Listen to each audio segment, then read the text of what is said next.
utang tayo ng utang para ponduhan ang ninanakaw nila. Yan po ang klaro, mga kapatid.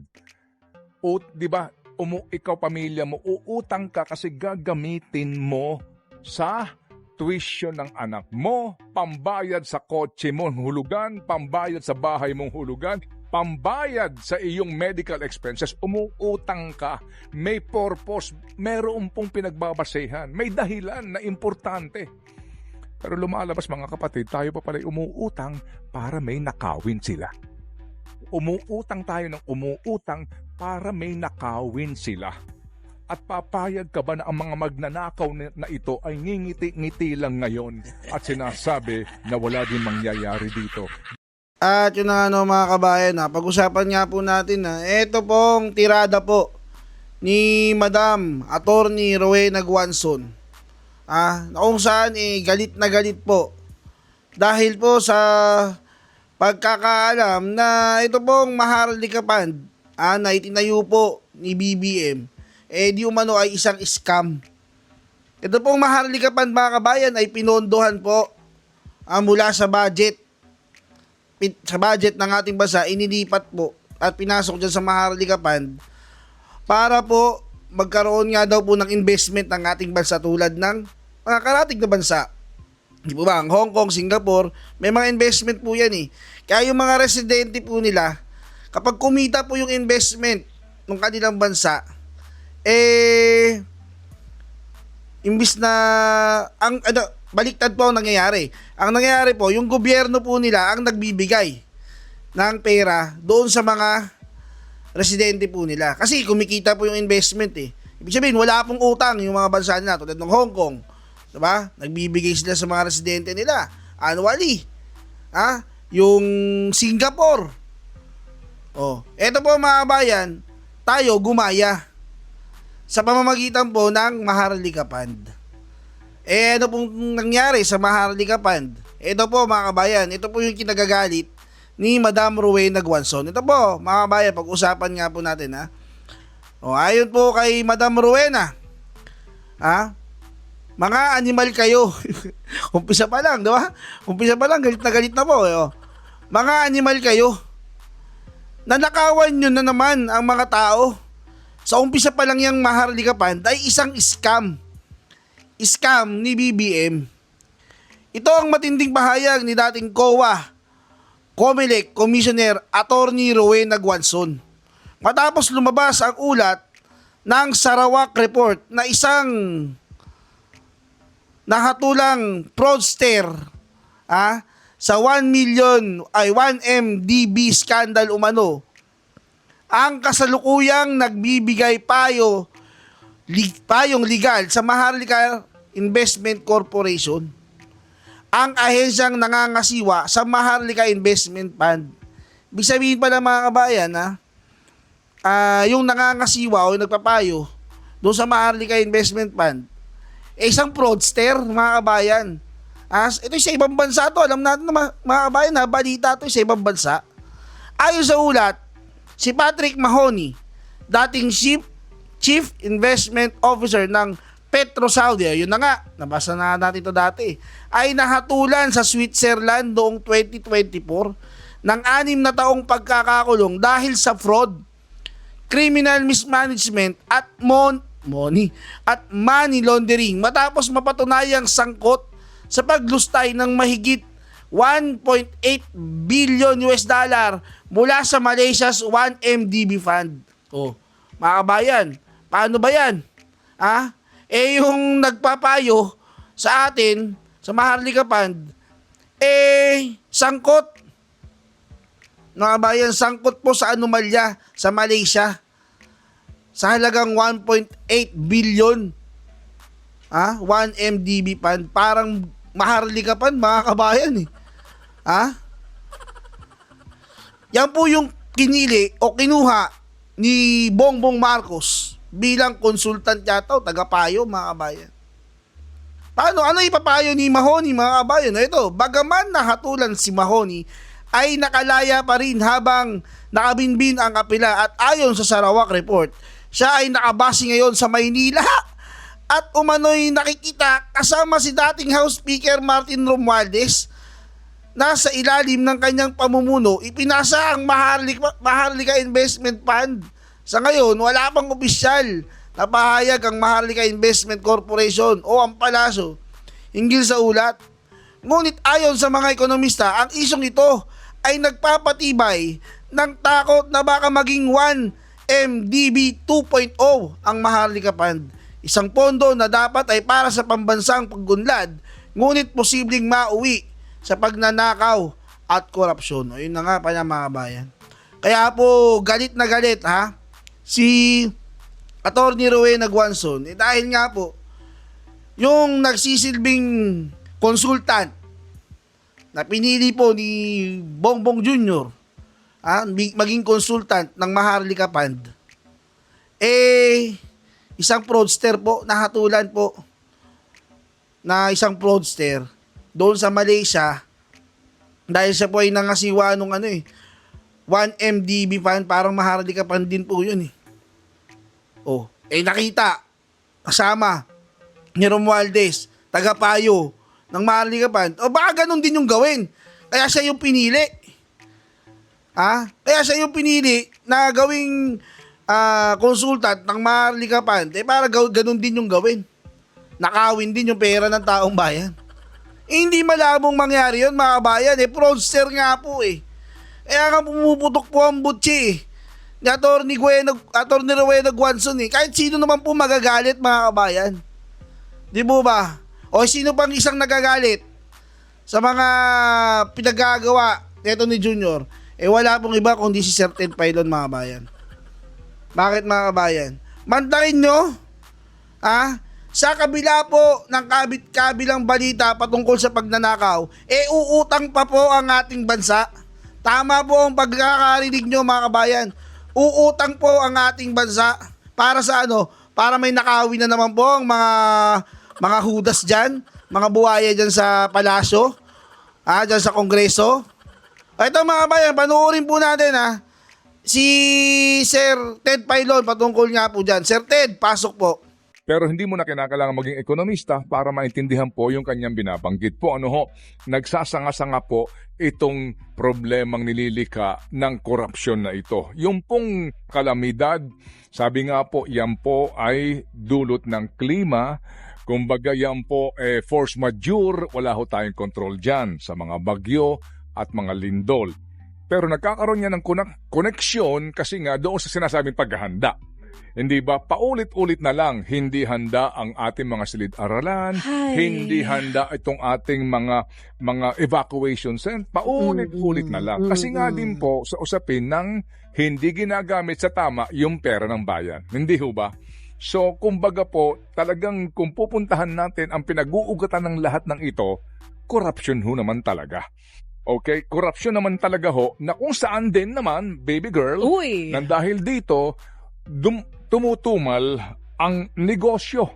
Kasi nga, yung mga negosyante, nawawalan ng gana. Basahin mo nga, ito po itong statement nila in full. Opo, nagsama-sama po sila, ang dami pong grupong ito. Panawagan sa presidente po ng Pilipinas. Kasi mukhang sila mismo po, ramdam na ang epekto sa kanilang negosyo din at maging sa kanilang perhaps mga partners na mga dayuhan sa kanilang mga negosyo. Ayan. Basahin natin. Ito po ang urgent appeal to His Excellency President Ferdinand R. Marcos Jr. We, the major business organizations representing members across all sectors, large, medium, small, and micro enterprises, are co-signing this resolution, urgently calling on your administration to address, without delay, the historic, massive, and unprecedented corruption scandal crippling our flood control and infrastructure projects, a crisis that has eroded public trust and now threatens our national security. We have contributed to national funds through taxes locally and nationally and have paid additional assessment of taxes. We provided many fees to enable us to do business, yet trillions of pesos supplied and intended to protect our communities from disasters have been squandered through ghost projects, substandard work, and inflated contracts. This is more than financial loss. It is a fatal breach of public trust that leaves our people vulnerable and outraged. We therefore urge His Excellency to immediately and transparently adopt the following measures. Empower the Independent Commission on Infrastructure with full legal authority and independence to conduct a swift, comprehensive investigation free from political influence. Prosecute all those responsible impartially and without regard of rank, position, political affiliation, or personal relations. Implement institutional reforms. Ensure restitution of ill-gotten wealth and embezzled funds of the government, and strengthen procurement and oversight systems, preventing future abuse. Provide regular updates on the progress of investigations and reforms, and to publicly disclose all audit findings to demonstrate genuine commitment and credibility. Mr. President, we strongly urge you to act decisively to signal your administration's genuine commitment to justice, integrity, and accountable governance. Ito po ay signed, mahigit po 34 ito, no, na mga business sector po dito sa ating bansa. Mga kapatid, strongly worded po ito na kanila pong pahayag. Ano po? At mga kapatid, yan din po ay sumasalamin sa damdamin po ng marami po sa atin. At dito nga po sa usapin po ng pagpapanagot, palagay ko po yan ang hinihintay ng marami. Oo, ngayon lang, ano po, ang mukhang ang sinasabi, may mga makakasuhan, but most likely, ito po yung pong mas mabababa ang posisyon. Sigurado yung district engineers po ng DPWH, sakto yan. Sigurado po, may mga ilang pong kongresista. Well, Zaldico for one, mukhang definitely po sasampahan ng demanda yan. Yung iba, hindi pa tayo sure dyan. Yung pong binabanggit na pagkakasangkot ng mga senador, hindi pa ho tayo sure dyan. Pero mga kapatid, ano po, kung gugustuhin at gugustuhin po ng gobyerno, hindi ng Senado, hindi po ng Kongreso, pero mismo po ng DOJ, ng Ombudsman. Wag na ho tayong umasa pa dyan sa ICI na yan, mawalang galang lang po kasi sila po lamang ay referral sector. Sila po lamang ay processing center. Kung gugustuhin po yung paglalim sa investigations, kakayanin po naman nila yan. Halimbawa, yung mga nagkikwento, sabi nga, pag kwento-kwento lang, hindi ebidensya yan. Kinakailangan ng karagdagang pong hindi lang impormasyon, kundi ebidensya. Pero doon sa mga kwento po na sinasabi na sila mismo ay naghatid ng pera, tignan natin kung talaga pong sila po ay sisisid ng mas malalim doon sa kwentong iyon nang sa ganon magkaroon po ng ilang pangkatibayan para patunayan yung kwentong iyon. Dahil kung dito po mga dilis lang na naman ang mapaparusahan at makukulong baby girl, hindi matatapos itong isyong ito. At tayo po'y mumultuhin nito hanggang sa susunod na taon. Nanganganak na po ito ng problema mga kapatid. Ano po? Nanganganak na ng problema kasi ngayon wala kang negosyante makakausap na magandang sinasabi tungkol sa gobyerno. With all due respect, mawalang galang lang po. Meron ba? Malalaki mang negosyante o maliliit? Ngayon po lumalabas na itong sakit sa BIR, mga kapatid. Hindi po ba? Yes, ngayon po may mga ganun ng usapan na talagang kinakailangan po dito ng pagpupurga sa napakaraming ahensya po ng gobyerno. Ang tanong lang dito, kailan natin mararamdaman itong sinasabi po ng grupo ng mga negosyanteng ito, yung kanilang paghingi